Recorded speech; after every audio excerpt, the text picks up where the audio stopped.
who will finally get to study it, and it'll be a great experiment. When we do find out those answers, though, regarding public health, because I think that all the money that they're going to make out of it anyway is going to be eaten up by social costs, or lost social costs. But if we do find out those answers by studying it, and we find out that we've made the wrong decision, will we have the political will to change it? We're already starting to see the impacts of I-502. The state is starting to ask local law enforcement to perform the regulatory function. My response back has been, is this another unfunded mandate?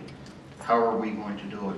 You promised law enforcement when you legalized marijuana that it would free us up to do more important things. Well, doing the regulatory function is not going to free us up. Matter of fact, we need to start bracing for a new tourist trade. And that tourist trade is going to come from other states, and that's not always going to bring the best clientele to town, let's say. We are a border county. We are going to face those border issues, and we have to be prepared for that. And we are starting to work on that.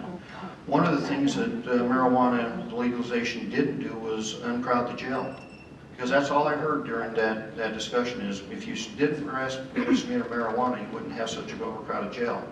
The truth of the matter is that was never the case. And last year, when only 7 people were put in jail for misdemeanor marijuana, the jail population still climbed and is now at critical levels. Thank you. Okay, what has been, as your time as sheriff, the most difficult issue that you've had to overcome with the Board of County Commissioners? And how will it affect providing of service? One of the most, it would be funding for law enforcement. That is really the key crux of every issue. Ladies and gentlemen, we have a computer system, a records management and CAD dispatching system that is DOS. It runs DOS. Try to get a modern program to run with a DOS system. We just purchased a program that will give us real-time account of what's going on, a snapshot of crime in our county, real-time, but we can't go real-time because it's DOS. We are facing a huge issue with that. Not only that, we have to replace the deputies that we have lost due to the Great Recession. You have to get those deputies back. We have to look at all the capital issues that we face, and we need to get them solved. Those are the issues that the board and I have struggled with, and you still have a problem, folks. You have an overcrowded Spokane County Jail that holds heavy liability for this community. You have a Geiger that is 60 years old, never designed to be a jail, and being used as a jail. And my question is, when are we going to fix these real issues in our community? Since 1995, we have put that one aside. I'm hearing that we need to, and I think the question is, how are we going to work with the county commissioners for funding? And again, this goes back to leadership and influence. If I want to go in there and say, I need such and such money for this, and I'm going to mention the word community 5 times in a paragraph, and I'm going to say I'm going to partner with the community, and I'm going to form a task force, you have to put something on their plate. If I can say that I'm going to bring a program that's been validated, been tested, to this community, a burglary program, what's called an offender-based or an evidence-based offender profile system, that's been validated. It's going to put $20 million back into the community and $1.6 million back into the department. I think they'd be more likely to give me some money because I'm going to save them some money. Thank you. Okay. Chief Rick Van Leuven, which Sheriff Knezovich has already mentioned, they've renewed their contract. He runs the Valley Police Department. The Board of County Commissioners have taken the jail away. The duties of the sheriff have greatly decreased. the sheriff receives $150,000 a year from the taxpayers. With the decrease in duties, will you take a voluntary pay cut, and what will you do with that money? Public service has never been about making money. Of course I take a pay cut. Rick, if you never met him, a very nice fella, he needs a little bit more exposure out there. I keep seeing these billboards with the sheriff's face on them, but if we're going to advertise reporting a crime, we're going to advertise calling crime check, why not put his face on the billboards out in the valley, put Chief Straub's face on the billboards in the city, and put Lee Bennett's face on the one out in Air Raid Heights.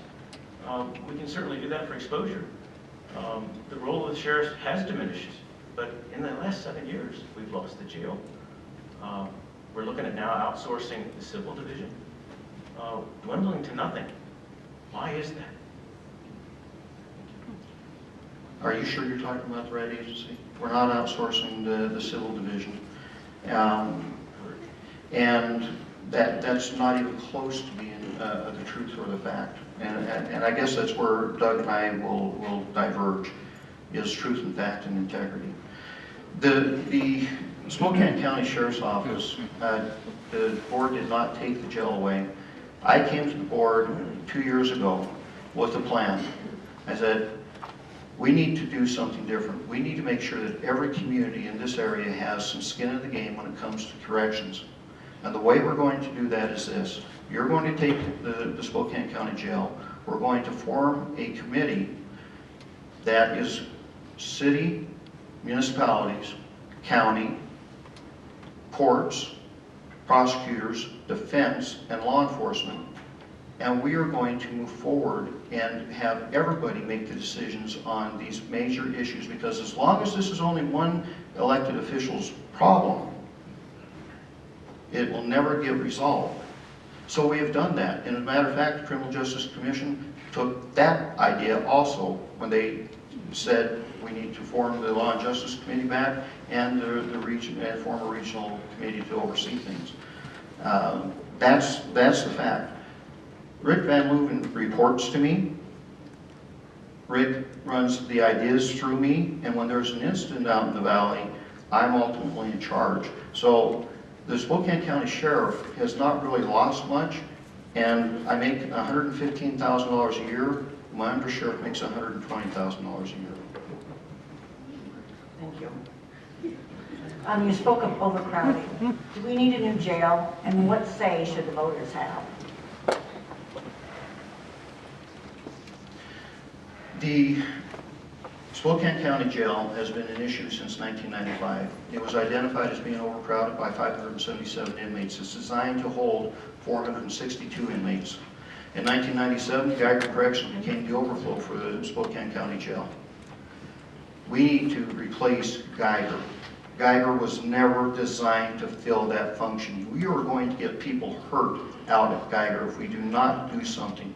This has never been about building a new jail, folks. That was a campaign that other people created to stop the progress of fixing the criminal justice system in this community. The reason you have repeat offenders? Because we're not arresting people. Tonight, when your deputies are out on the street, they run into that guy with a backpack, wearing black clothes, on a bicycle that don't belong in your neighborhood, doesn't know anybody in your neighborhood, and they have a warrant, they're not going to arrest him for that warrant because the jail is a critical booking.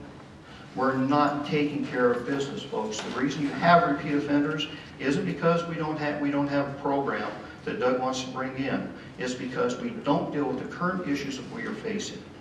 We have to build a criminal justice system that will fix the issues. That means fix the problems at the Spokane County Jail because the booking area is too small, the kitchen's too small, it needs a courtroom, you need a community corrections center, which is a linchpin of transitioning things from jail to back to the street, and you need to replace Geiger Corrections.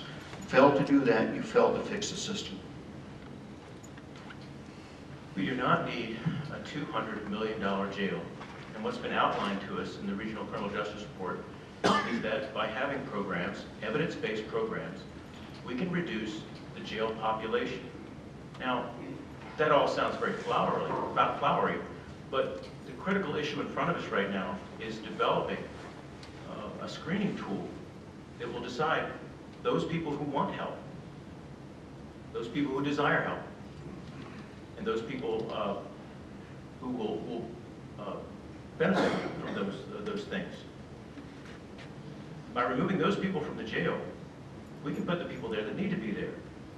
But building a new 1,700 bed facility to the tune of $200 to $300 million is not what we need if we're going to draw down the jail population at all.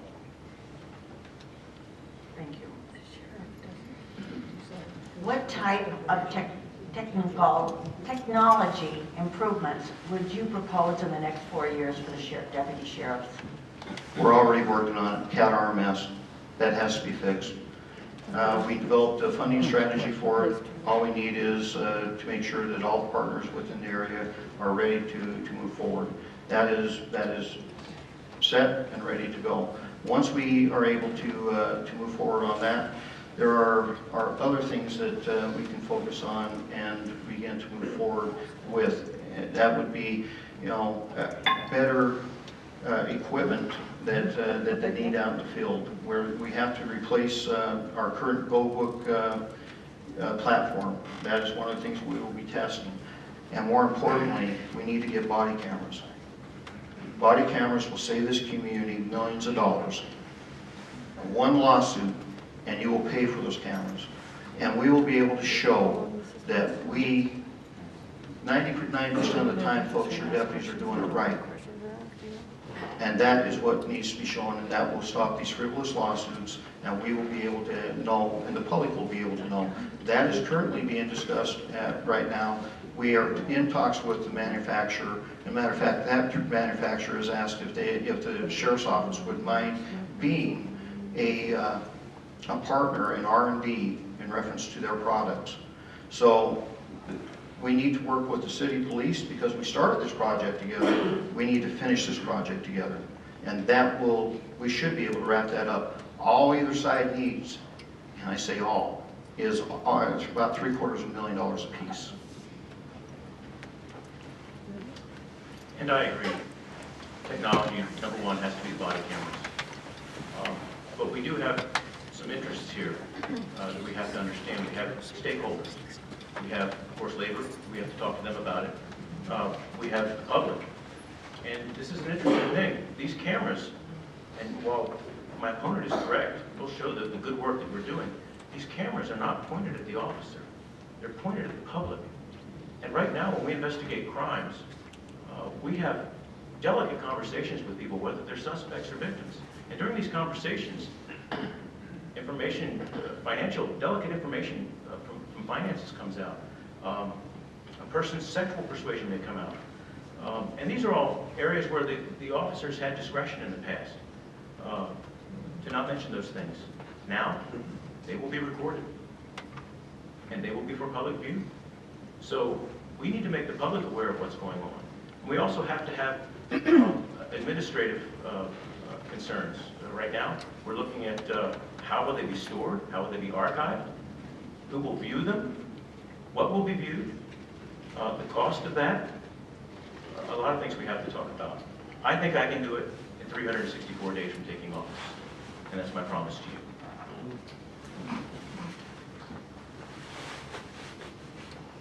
Next question. How would you improve services to the smaller cities such as Wofford, Fairfield, Deer Park, and Spangle? What I propose there is what I would think to be a combined service area. Instead of having individual contracts, and geographically, when you look at the map, you see Lake Tahoe, Waverly, Rockford, and Spangle. If they could come together in some sort of a compact, perhaps we could service that area with almost what we call a resident officer, and maybe not someone who lives there, but someone who would be there dedicated to that area for those 4 towns. Some agencies are using what we call an exchange for municipal contracts, where, to give you an example, like 2 mowings would be equal to a street cleaning. Maybe that's the same kind of concept we can use down there with those groups to save them some money. If they don't use something one year, they can exchange it for something else and reduce their costs. So that's what I see.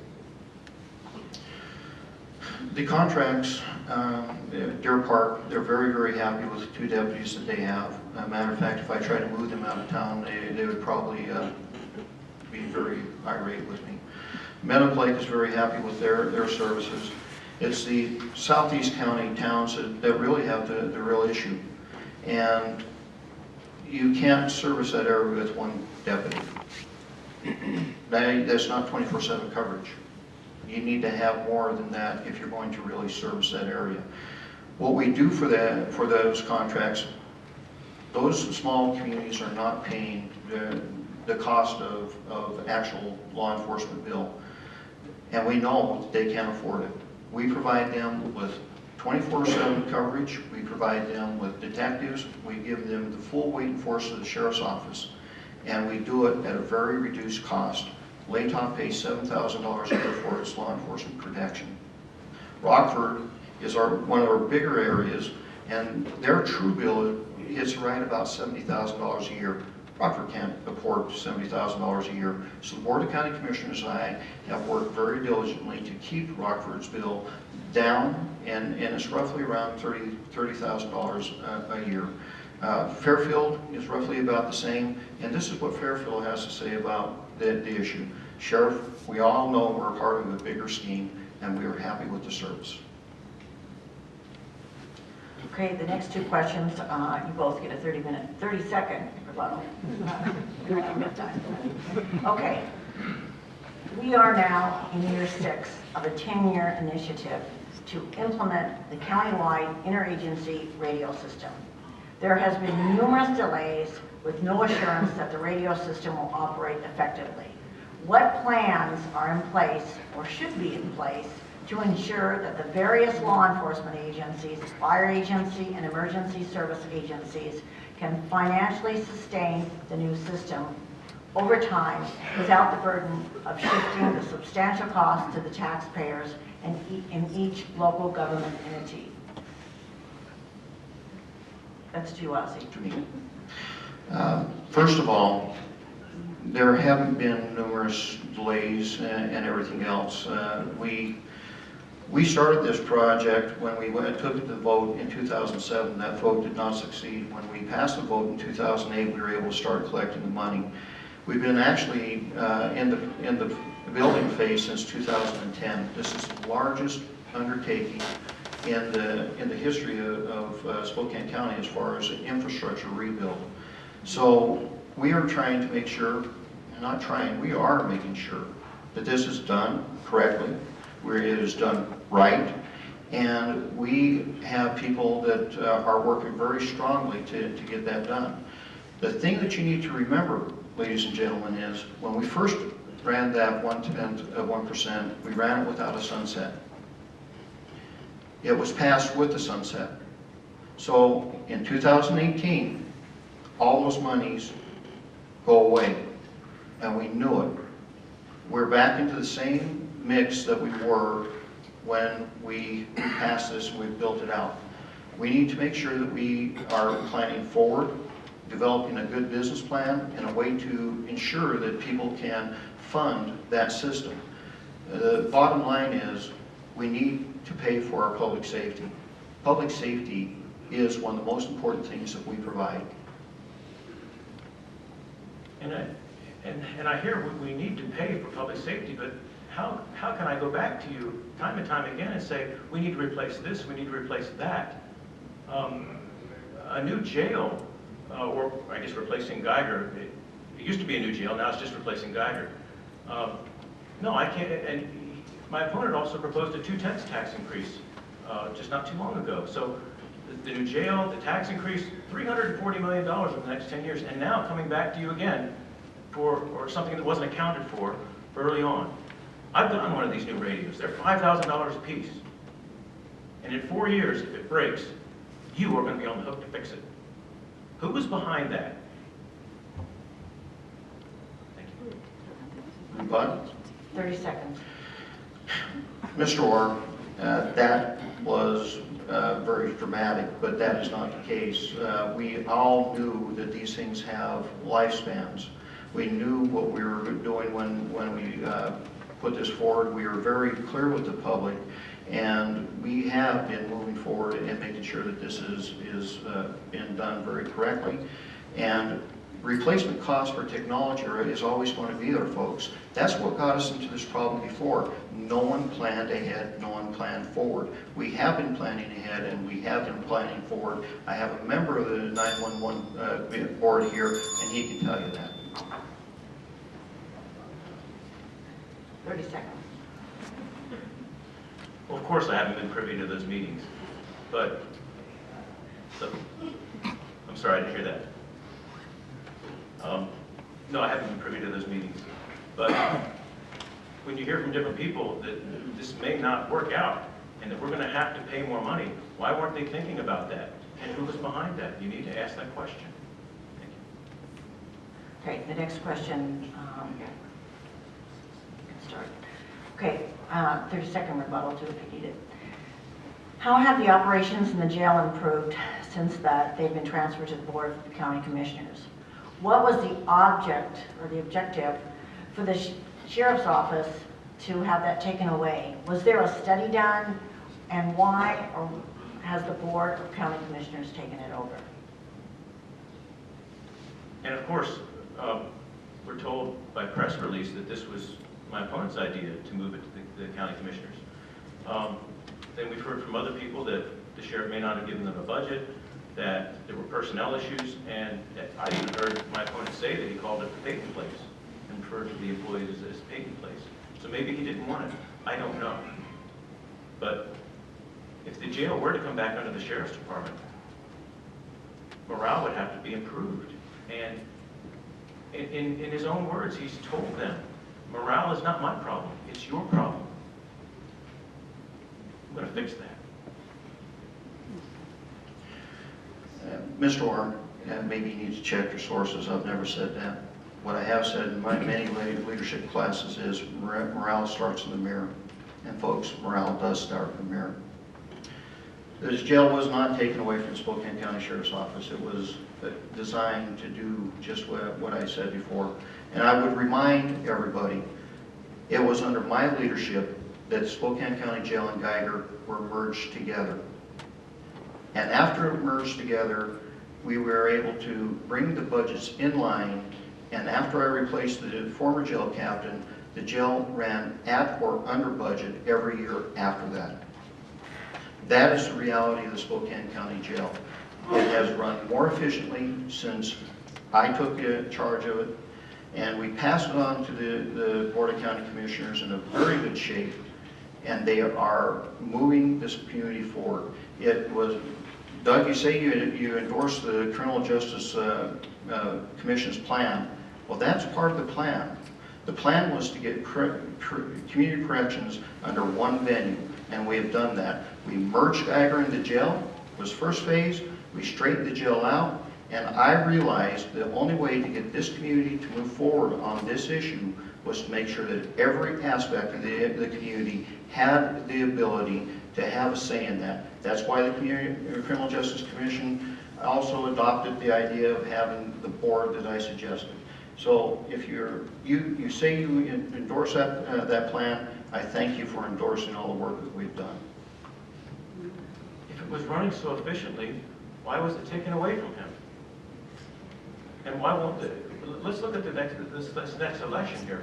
Will the employees support him in this next election?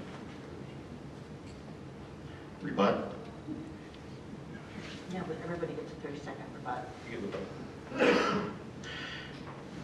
I would advise everybody to contact the Board of County Commissioners and ask them what happened. They will tell you. And again, it comes down to integrity, folks. Mr. Orr is not telling you the truth on this matter. Okay, we're going to move to the audience questions, and if I can read this. It's for Officer Knezovich, or Sheriff Knezovich. Is there any policy review of changes in recent deputy shootings? We actually adopted lexical policy in 2009, which is a nationally recognized way of writing policy that is based on the Constitution of the United States, the Supreme Court, the laws of the United States, the laws of Washington, laws of Washington Supreme Court, the court cases. So we review each and every one of those scenarios. We have multiple reviews of those, and if we have to change any of the policies and procedures, we do. That is what a responsible police department or a responsible sheriff's office would do. It is one of those things that is critical, and the men and women that are on those boards that do that take their jobs very seriously. Again, ladies and gentlemen, you do not develop a world-class training facility if you have the reputation of not providing those type of outlays to the community. Training and policy go hand in hand. You have to make sure that you're doing it correct. So yes, we do review, and if we have to change policy, we change policy. The agencies that work together on that committee or that group, three primary agencies, the Spokane Police Department, the Sheriff's Office, and the Washington State Patrol, it has been working very nicely together. What has not, or what should be improved, is the way we move or dispense our information. It's difficult when something happens to try to get the right information and to get the right information out to the public at the right time. And it seems that each department has a different way of doing that, and probably lets information go a little bit sooner than it should, and maybe sometimes not as soon as it should. That's what I would change. Thank you. Okay, the next audience question is, do you support independent investigations for officer-involved shootings, or do you support the current SIRR protocol? The current protocol, I feel, is, and I'll use the word adequate. What isn't in place is some sort of acceptable final review. And many agencies have discussed this, whether or not to have the coroner's inquest or whether to impanel a citizen's review. But what I'd like to explore is, and you're going to get to elect a new prosecutor this time, is to explore the grand jury process where it doesn't turn into a show, but then again, it's not secretive. It's a format where people can, it's a format that's been decided by the community, and it's giving great exposure so that we can answer those critical questions. I mean, we've taken the life, in that instance, we've taken the life of a human being. We're accountable for that, and you need to know what happened. When Chief Kirkpatrick and I started forming the SEER team, we did that as a response to make sure that those things were looked at and reviewed under an unbiased eye. We have actually started expanding that to all the jurisdictions within the community. All the jurisdictions are going to start having members on that SEER team, so it will be truly a regional team. Senator Patton and I teamed up this last year, and we passed legislation that gave the medical examiner the freedom to talk about officer-involved shootings and resolve many of the issues that come about in reference to officer-involved shootings. We did that for you, the public, because the medical examiner could not, under their interpretation of the law, bring that information forward to you. Had the medical examiner been able to bring that information forward, you, the public, would have had a better explanation and a better view of what happened in each and every one of those officer-involved instances. I truly believe that opening up that process to the best of our ability is something that we should be working towards. And the step that we took last year, it was a very positive step to make sure that we gave you that opportunity. But it has to be done now, and we can't keep saying we're going to try to do that, we're going to work to do that. It needs to be done now, and there isn't any reason why we can't panel a grand jury to bring that to the fore. Let's do it now. Thank you. Mr. Orr, in rebuttal, we are working on doing that now, but it takes the Board of County Commissioners to make that go. I can tell you that Al French and I are very much in favor, and if we have to, we could be more than happy to do that, and we have been working towards that. The thing that you don't seem to recognize is it takes a partnership and it takes people working together to get these things done. Okay, thank you. There is no rebuttal on these questions. However, So these are let us know when you shift gears. Well, I did, because these are audience questions. These aren't ours. Okay, what changes, goes to you, Ozzie, what changes would you like to see in the city and county justice system? What changes would I like to see in the city and county justice system? I really think that that we should have gone more in tune with what David Bennett had lined out. I think we should have combined the court systems, the municipal and the district court. It would have saved money for this community. It would cut duplication. I think that that implementing the blueprint that that many of us worked very hard to form, Judge Marianne Marino, Judge White, myself, former Commissioner Richard, we all worked very hard to lay this blueprint. It's time that we implement it. And that's what I will be pushing for in our criminal justice system. Implement the blueprint so we can move forward. We should implement the blueprint, of course. And it's a little naive to think that everything is going to get implemented all at once or even over a long period of time because it's simply the expense. What does need to happen is that we need to independently evaluate everything that we're going to do. Some of the programs that in fact most of the programs, if not all of the programs at the jail currently, don't really have an independent review. All of what I've seen probably over the last year or so in talking about this blueprint is Judge Debbie Hayes is having someone at Eastern Washington University evaluate the therapeutic drug court. Other than that, there is no independent evaluation. Oddly enough, David Bennett, when he was here, wanted to evaluate his own program, the ECR program, and it needs to be evaluated independently. That way we can show that it's validated and prove to you that it either works or it doesn't, rather than just grabbing someone out of the program and saying, tell them how it worked for you. That's all fine and good, but that's anecdotal. Independent evaluations. Okay, another audience question. What is the most important priority or priorities in patrolling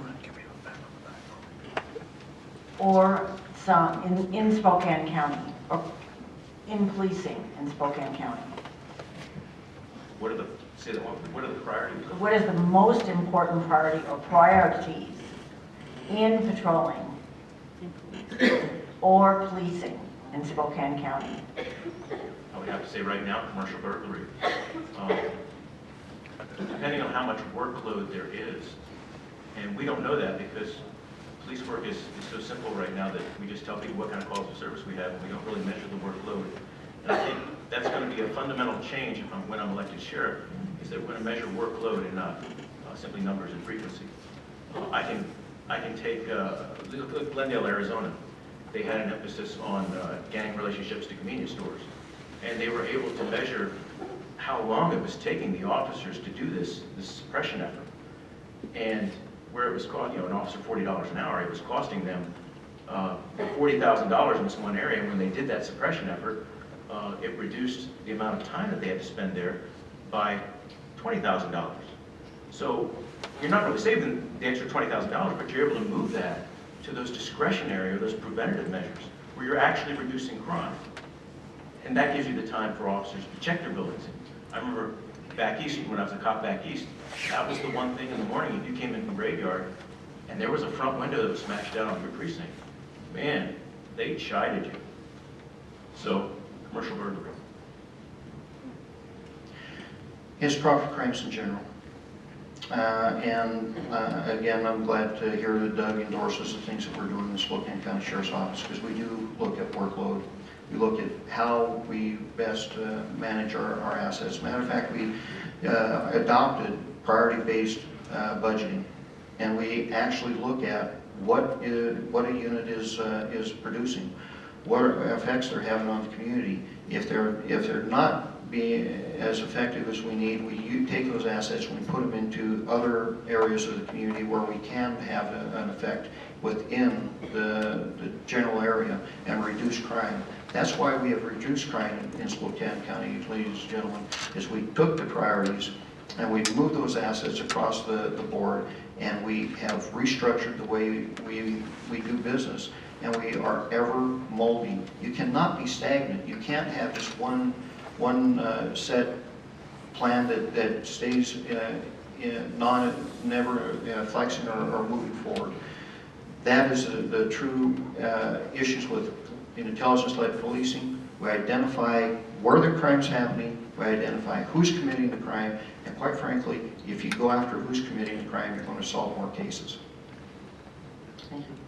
The last question is from the audience is, have you ever trained officers in any disciplines related to their work, that is, use of force, patrol protocols, and tactics in firearms? I have been a field training officer for patrol. I was asked to train detectives when they came on board. I was a SWAT team trainer. I trained them in entry tactics. I trained them in firearms tactics. So yes, I have trained law enforcement personnel in almost every respect that there is. Let me make sure I heard that. Was it trained or disciplined? Train and discipline, let me see. Throw it back.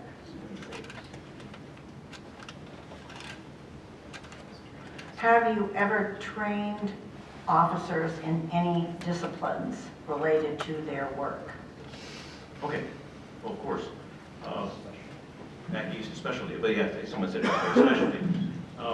When I was an officer back east, I was an NRA police pistol instructor, and so I was able to instruct people with marksmanship. Currently, my expertise in instruction is more academic. I was recently asked by the U.S. State Department to be a visiting professor at the International Law Enforcement Academy in Roswell, New Mexico. Also asked by the National Institute of Justice to be on peer review commissions for upcoming research to recommend research projects to the director of the National Institute of Justice. So some practical, mostly academic.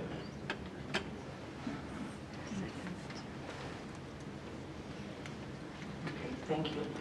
So now we're going to move to our closing. We have 3 minutes. Sheriff Knezovich, you won the toss. You get the first closing. Thank you. You've heard a lot tonight that my opponent says I want to raise your taxes, $340 million. That's not true. A sheriff can't raise your taxes. My opponent doesn't even understand the scope of the jail project. Yeah, when we looked at it at the beginning and we looked at the first plan, it came back at $265 million, ladies and gentlemen. And it would have cost $8 million more a year just to operate, and would increase to $11 million a year to operate it. And I said, no, we cannot do this. This community cannot afford that. We said, absolutely cannot happen. And I was gratefully supported by the Board of County Commissioners, at least 2 of the 3, because one wanted to go ahead and build the $265 million Twin Towers downtown. We came back and we scrubbed that project, and we keep scrubbing that project. The reality is, if you want to have leadership and you want to move things forward, you can't have no. That's all my opponent has said tonight, no. As far as the 0.2%, if Doug is really intent on in implementing the Criminal Justice Commission's blueprint, they actually talk about using the 0.2% to fund these methods. We have cut costs across the board in the Spokane County Sheriff's Office.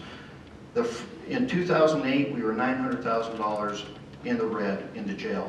I changed captains. The next year, we were $400,000 to the good. Do the math. And it stayed that way. We save you money in training, $3.6 million over the last 6 years. We bring money into this community, $4.6 million in the last, since 2006. We have the most professionally trained law enforcement agency there is, It comes down to leadership. I've been in leadership, Eric, for 28 years. From the time I hit boot camp, I was a platoon guy in the Army. I held a sergeant slot as a specialist in my first duty assignment, promoted to sergeant, and was always in the leadership realm. I came into law enforcement, and within 6 months, I was supervising officers that had 15 years my seniority. My opponent has never led anything. He's never had to make those decisions. He talks about discipline. Folks, here's my philosophy on discipline. If you think it's easy to fire somebody, there's two things. Either one, you've never done it, or two, you should never do it if you think it's easy. There are reasons that those individuals were terminated, and you can't save somebody when they tell you a lie or, sex on duty. Those are the things that we have done. That is why all 39 sheriffs of the state of Washington supported a bill last year that said simply this: the police officer should not commit crimes on duty, nor should they lie. We can take your freedoms and we can take your life under certain circumstances, and quite frankly, you should demand that we are held to the highest accountability. My opponent would not do that.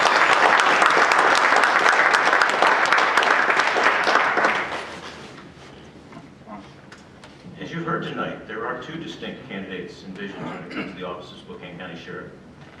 Issue-focused debates are the heart and the health of our democracy. And over the next 30 weeks, I hope that the incumbent will accept my challenge for 30 issue-focused debates across the county. By way of the report of the Spokane Regional Criminal Justice Commission, we know the pathway to reform. It doesn't make sense to re-elect the same person who represents what we've been doing in the past. We need a smarter, more objective leader to go forward. And I believe I have the knowledge and the experience and the education. They need the guidance and leadership to do that for the future of Spokane County law enforcement. And we shouldn't undercut my education here. With a master's degree in organizational leadership, I'll produce transformational atmosphere. With a master's degree in business administration and human resource, I won't cost you the $700,000 in wrongful terminations. With a PhD in criminal justice, I'll be able to outline those reforms and those policy-based decisions that we need to make here in Spokane County. I didn't speak in lofty terms tonight, and I didn't say no. And he says I don't have an integrity. People in this room know me because I have influence, not because I have rank. When we talked about property crimes, I told you about a program. They could put $1.6 million back into the department and $20 million back into the community. The biggest issue that does separate us are these tax increases. And I didn't say that the sheriff could raise taxes. I said he's for them. You'd agree with me that there's more projects than a $200 million jail. We need a sheriff who cares deeply about our freedoms, and a sheriff who doesn't want to sacrifice liberty for safety. We need a law enforcement leader who doesn't want to politicize the office of sheriff. Instead, we need a leader who understands how to build those coalitions around issues, and that law enforcement is a nonpartisan issue. You know, politicians just don't say any great things anymore. You remember John Kennedy talked about going to the moon. Remember that? We're going to go to the moon in 10 years. He said it, and we did it. Well, I know that we can have effective police oversight, and we can do it sooner rather than later. And I know that we can reduce property crimes at little to no cost, and I can bring that program here and have results for you. And we don't need a new jail. We need a community correction center. Those are great things, and we can do those things.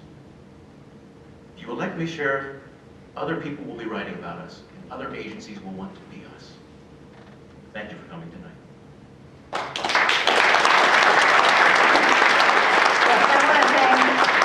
I want to thank all of you for coming. The 6th District wants to thank you. Hopefully tonight you're going to leave with a little more knowledge and have a little more education for each candidate.